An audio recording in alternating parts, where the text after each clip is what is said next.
you have $100 billion of assets in US ETFs for Bitcoin. Hmm. I don't think the US government would necessarily want to tank the price of Bitcoin and suffer the ire of all these investors. Okay. You have a substantial amount, a growing percentage of Bitcoin holdings in the world flowing to the US because of the ETFs.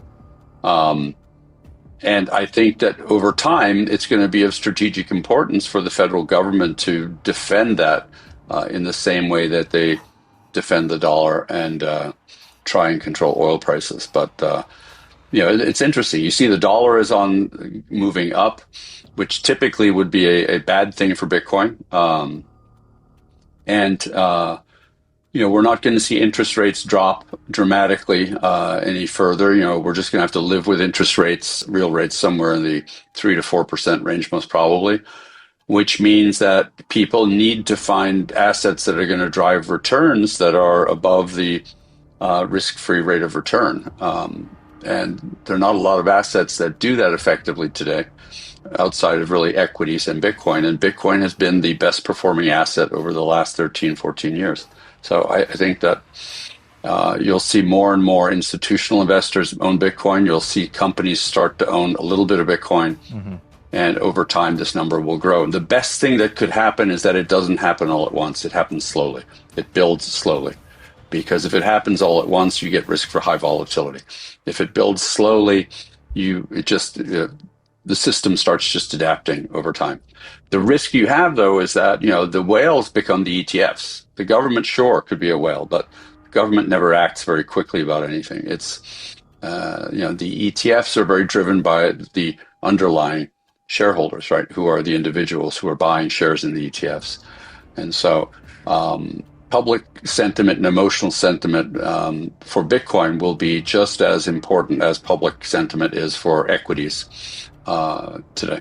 Since the election of Donald Trump as the next president, Bitcoin has just skyrocketed to unprecedented heights. People are wondering whether or not this is a fundamental drive or just kind of a sell the rumor or buy the rumor, sell the news kind of event. What's your take? So I think what you're seeing is there is no lack of demand on the sidelines. What you're seeing, though, is very prudent buyers. You had, as of a few weeks ago, every single Bitcoin in existence was in profit. When you had Bitcoin at $108,000, every single Bitcoin anybody held, no matter what price they paid for it, it was either break even or in profit. And if you think about back in August, when we did our first convert to buy Bitcoin in this year, we ended up doing 3 of them. Bitcoin was at 55,000. And here you are at 108,000. That's almost 100% profit. And so there's going to be selling pressure. So you have people towards the end of the year, they're going to sell off some of their Bitcoin holdings and potentially buy back into the market when it drops down. I think a lot of people were expecting some sort of correction post-election. It seems that, everything that the administration is saying today, tends to indicate that they're going to follow through on their commitments regarding Bitcoin and strategic reserve, et cetera. So I think what you're seeing is some opportunistic selling. And as we come around to the beginning of the year, as post-inauguration, when things start actually put in place, we'll start seeing it run again. I think the majority of the people who look at Bitcoin price are expecting a correction into the low 90s, high 80s, and then a return to growth, ending somewhere approaching 200,000 by the end of next year. I think that's a pretty valid scenario, just based on the demand that we're seeing kind of on the sidelines. If a strategic reserve is announced, that'll drive a relatively big push. If other countries start announcing reserves, again, there's a finite supply of Bitcoin, right? There are only 21 million Bitcoin that will ever exist. 20 million more or less have been mined. And of that, maybe 4 million are in wallets that either have keys that are lost, are inaccessible for other reasons, or just won't move, 1 million of which is in the Satoshi wallet itself. So there's not a lot of Bitcoin to go around. And, if countries want to have 500,000 Bitcoin or equivalent. 500,000 Bitcoin, you think about it, that's roughly what MicroStrategy has, right? So now you're talking roughly, $50 billion of Bitcoin. That's not a very big reserve for a country.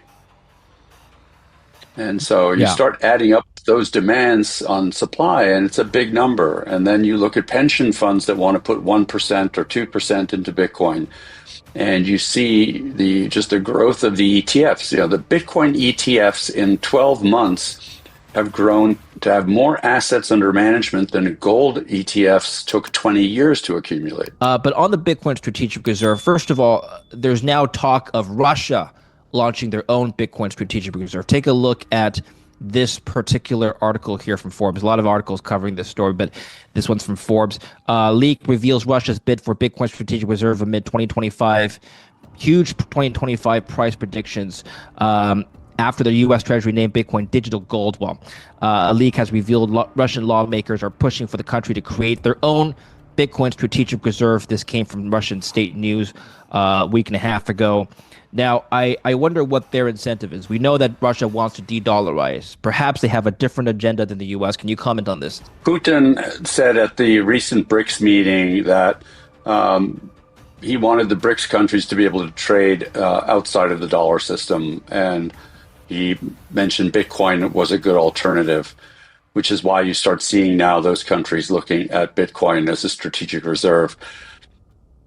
Donald Trump has also said that he wants the BRIC countries to continue to trade in dollars. What wasn't said is that I think there's a likelihood that you could trade in digital dollars, like Tether, for example. And I think what you'll see is stable coins take on a bigger and bigger role in payments, especially cross-border payments, because they're obviously much more efficient than the Fed. They're easier to get, easier to dispose of, et cetera. So what you'll see is some countries just starting to hold Bitcoin. You have Bhutan, which is a very small country that has a very big reserve relative to its population. El Salvador, obviously, everybody's familiar with. But now you're starting to see countries, but not just countries. You're seeing states. The state of Texas has a bill that's been submitted to the legislature to have a strategic reserve. Louisiana, I believe, also has done that. So you're now seeing more and more states looking at this as being a valid thing. You're seeing commercial banks refinancing commercial building loans where they put a strip of Bitcoin as a way to essentially balance for volatility, because from a risk-adjusted perspective, if you have 2% of Bitcoin in a portfolio or in a basket that makes up a loan, you can dramatically positively impact the return potentially, which can offset some volatility risk in the value of the underlying commercial asset that you're refinancing. So I think we're starting to really see Bitcoin come into the financial system. You're starting to see Bitcoin derivative instruments starting to happen. People like BlackRock and others are very active in building all sorts of other products on top of it. So I'm very bullish. We have a gold reserve.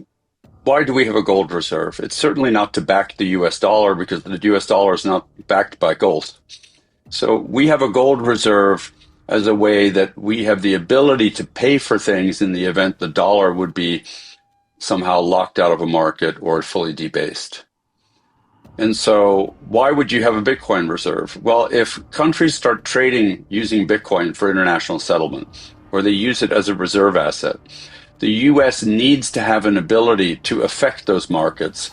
And if the US holds enough Bitcoin, they can essentially either support or have a threat of attacking a market by using Bitcoin as a strategic weapon. We have a strategic oil reserve today that was created as a response to the 1970s oil crisis and the oil embargo, as a way to protect this country from people keeping us out of getting oil. And today it's just used as a mechanism for leveling pricing in the oil markets domestically.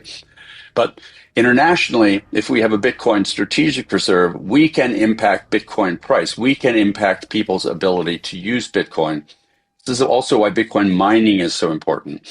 think of Bitcoin mining as block space. You need to have block space to be able to process transactions. The more mining that exists outside the US, the more outside nations have the opportunity to block the US from putting transactions into those blocks. Right? It's kind of like airplane capacity. There are only so many seats in every block, and there's a block every 10 minutes. And if the US only has 10% of global hash rate, US transactions could only be guaranteed to be processed in 10% of the cases. Right? So it's very important for the US to have a significant amount of block space, somewhere upwards of 40%, such that no nation can lock US Bitcoin holders or investors, especially the large institutional investments that are coming into this country to invest in Bitcoin.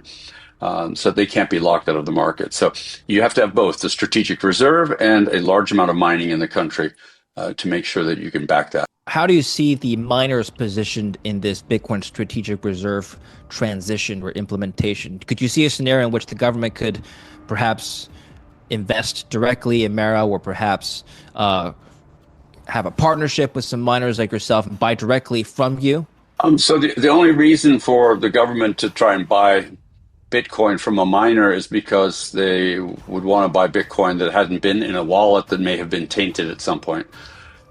Because miners are going to sell them at the spot price if they sell them, which the government could go buy in the spot market anyway. I mean, look at MicroStrategy. If anybody would have had a benefit of buying Bitcoin directly from miners, it would have been Michael Saylor, but he buys them in the open market because he knows miners won't sell them at a lower price. And most miners are hodling their Bitcoin anyway, like ourselves. So there isn't a lot of new Bitcoin going into the market. And, as every halving goes by, it's less and less. So I think if you look at investing in the equity of whether it's MicroStrategy or Amara or spot Bitcoin, it really depends on what the objective is. If what they want to do is hold actual Bitcoin, they're better off holding Bitcoin because they don't have control over what Mara or MicroStrategy do with the Bitcoin by being a shareholder. And I don't really foresee the Treasury Department ever being a shareholder in companies like that, unless it was because of a major financial crisis and they were doing a bailout like they did with the banks back in the great financial crisis. However, I think people can look at proxies for Bitcoin like miners and like MicroStrategy, but ever since the ETFs have come, I think the interest in the miners being a proxy for Bitcoin has decreased from a pure Bitcoin perspective. If you look at our company, we are valued, if you use the similar multiple of how many Bitcoin company has on its balance sheet to its market cap from MicroStrategy and apply that to us, it would appear that the market doesn't value our Bitcoin mining business at all. They value our hodl. Right. Yep. So clearly there is kind of a misalignment in people's understanding of the business because we mine Bitcoin at a discount to spot as well as buying Bitcoin at spot, where MicroStrategy just buys Bitcoin at spot.